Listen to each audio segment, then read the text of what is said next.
In 2010, the United Nations General Assembly officially recognized the right to water and sanitation as a basic human right, meaning that everyone has the right to sufficient, safe, acceptable, physically accessible, and affordable water. Yet that still is not the case in many communities, even in Canada.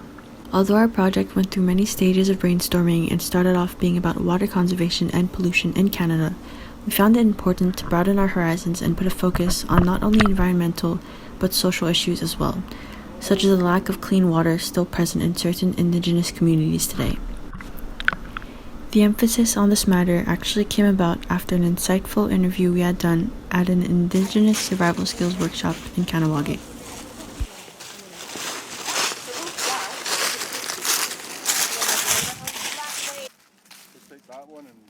Hi, I'm Dave McCumber. I'm a retired high school teacher.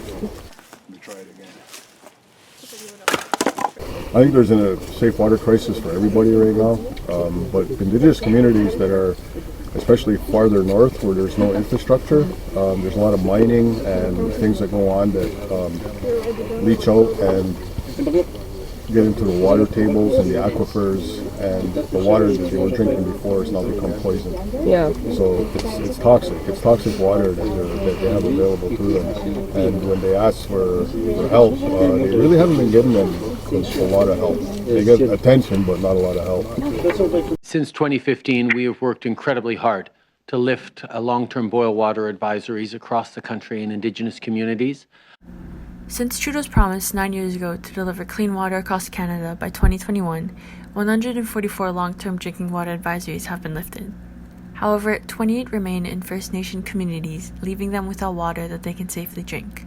In October of 2021, 9,000 people in the city of Iqaluit were under a do not consume water quality advisory. There are three forms of advisories: boil water, generally given due to problems with the water treatment system; do not consume when the water system has contaminants such as lead that cannot be removed from the water by boiling it; and do not use, which is issued when the water poses a health risk and cannot be used for any reason. With the boil water advisories being the most common, we can trace the longest one back to February 1995 for the Neshkantaga public water system in Ontario. Although it started off as a boil water advisory, it quickly turned into a long-term issue that is still ongoing. Despite completing construction of a water treatment system upgrade and expansion, testing is still underway as deficiencies remain to meet the 29-year water needs of the community. Following this, although the government has made a vow to end these advisories, we can't ignore the fact that Canada is a first world country with communities that have no access to safe drinking water. Everyone knows that water is life. You can't exist without water. The unfortunate thing these days is that everybody lives downstream from somebody. There's a lot of people flush the toilets, and everybody knows where it goes, right? So water filtration systems are really, really important. The quality of water obviously isn't as good as what it could be. They do their best, I understand that, but it's not really a good situation for everybody because everybody lives downstream from somebody. I think there's a lot more restrictions that need to be put on industry. I know in 1972 in the United States they have a Clean Water Act that says any water coming out of industry has to be at least as clean as the water it's being dumped into. But if you have 50 industries around a lake and they're all dumping a little bit, when they do another sample 3 or 4 years later, well, the toxins are going to be higher, so they're going to be allowed to dump more because they're still following the law. In 1970, a similar Water Act was announced in Canada which aimed to address water resource management on a national level. It provided a framework for cooperation between the federal government and provinces in managing water resources that included promoting the sustainable use of water, addressing water pollution, and coordinating water management efforts across different levels of government. In other words, it provided a basis for ongoing discussions and partnerships between the federal government and provinces to ensure the responsible and sustainable use of Canada's water resources. As the Canada Water Act focuses on a federal-provincial cooperation, the Clean Water Act, adopted in the US, emphasized water quality standards and addressed various sources of pollution. However, both acts' objectives remain the same: to address water quality and management in response to environmental challenges and in order to contribute to the long-term health and sustainability of water resources. As an Indigenous person, yeah, we need clean water. Everybody needs clean water. That's why when they had the pipeline thing that was going on, people don't want to see it in their neighborhoods.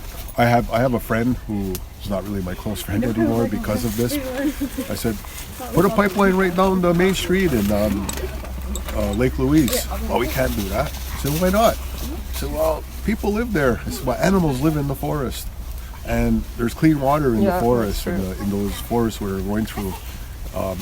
They need to stop thinking that industry can just put pipelines anywhere they want, because they will leak, they will go in the water, they will pollute the water tables. Canada has seen various pipeline protests over the years, with Indigenous rights, environmental concerns, and the impacts of resource development being central issues. In fact, a recent example of this is the Keystone XL pipeline project that was abandoned in June of 2021. While the majority of the pipeline was planned to run through the states, its aim was to transport crude oil, or petroleum, a smelly yellow to black liquid that is usually found in underground areas called reservoirs, from the oil sands in Alberta, Canada, to refineries in the U.S. Midwest and Gulf Coast. However, the proposed extension project faced controversy due to concerns about its environmental impact, which included potential oil spills. In an article written by Courtney Lindwall, originally published in 2017 and updated in 2022, she talks about how taking down the Keystone XL pipeline will go down as one of this generation's most monumental environmental victories, as it took 10 years of determined protests from environmental activists and Indigenous communities along the proposed route in particular, and lingering legal battles that extended over 3 presidential administrations to finally be heard about the environmental and civil impacts it will have. People have to be willing to give things up. If they're invested in oil and pipelines, are they going to say, well, it doesn't matter what my great-great-grandchildren are going to have because I'm not going to be here? The water is something that needs to be acknowledged on a higher level by governments, especially. Indigenous people all over are fighting for clean water. The general population of Canada and the United States should be fighting for clean water just as hard. One way that people have been contributing to the protection of bodies of water across Canada is by participating in water testing right in their own city. To this effect, we were able to speak with the Community and Operations Manager of Water Rangers, a nonprofit organization that started off as a 3-person team in 2015 and has since expanded.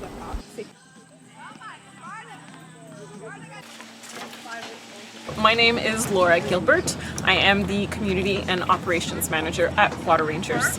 If around here they use chlorine in their drinking water. So Water Rangers is a Canadian nonprofit that was founded in 2015, and our mission is to lower barriers to participation in community science.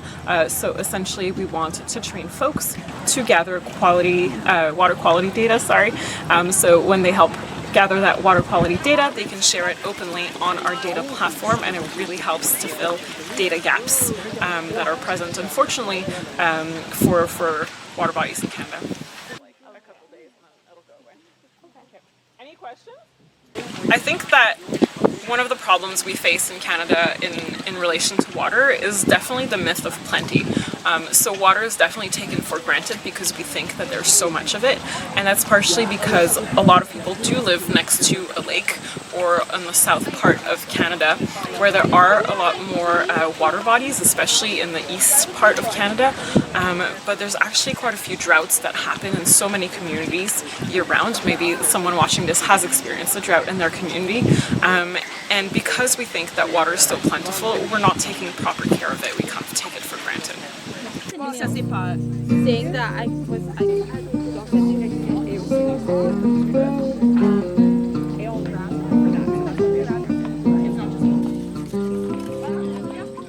So when people get involved in water monitoring, it not only helps to gather the data that is really needed, because according to WWF Watershed Report from 2020, there were 60% of sub-watersheds in Canada that were so data deficient that we couldn't even determine if they were healthy or not. So we definitely need more data, but getting people out there by the water and testing and getting to know their water bodies, it really makes them rethink their relationship with the water. It makes them more observant. They're now the eyes and the ears on the ground for that water body should something happen, and it really helps to promote that connection with our natural environment, which is something that we need for the future so that we learn to take care of the places where we live.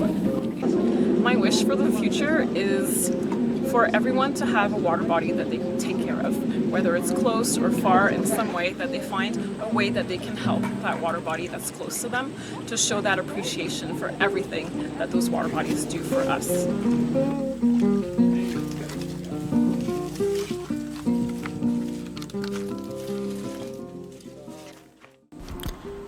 Of course, being aware of how your daily habits are affecting the environment is a great starting point for change.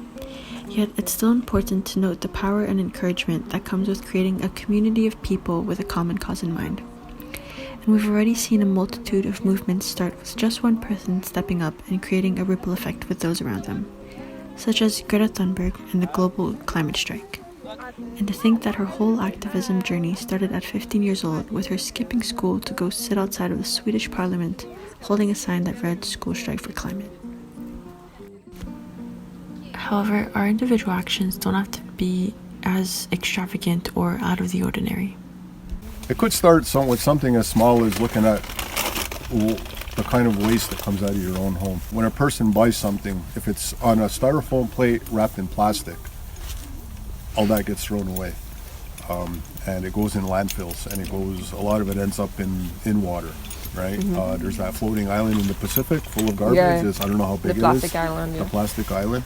Imagine that, right? So as people, we're more willing to throw things away because it's convenient for us. Yeah. It's interesting because I don't know, many years ago there was an African child, I don't know if it was a male or female, but like 13 or 14 years old, that was visiting, and they asked what was the biggest impact thing that they saw. And they said, "I can't believe you get to go to the bathroom in clean water," which is something that we take for granted all the time. Yeah. We just turn on the tap. How many plastic water bottles have individuals bought because I'm thirsty and then just chuck it, right? Just dropping them anywhere because I can't be bothered. Yeah. So those kinds of decisions, people need to carry that awareness of what's really going on in the world. But again, it comes down to everybody's own personal decisions about clean water, about the pollution that are going to ripple through your circles. And the more people know about it, make those conscious decisions about the things that they're throwing away all the time, that are polluting waters all the time, don't buy it. Yeah. Choose not to. Walk away from it. Say, well, I can probably live without it till I get home.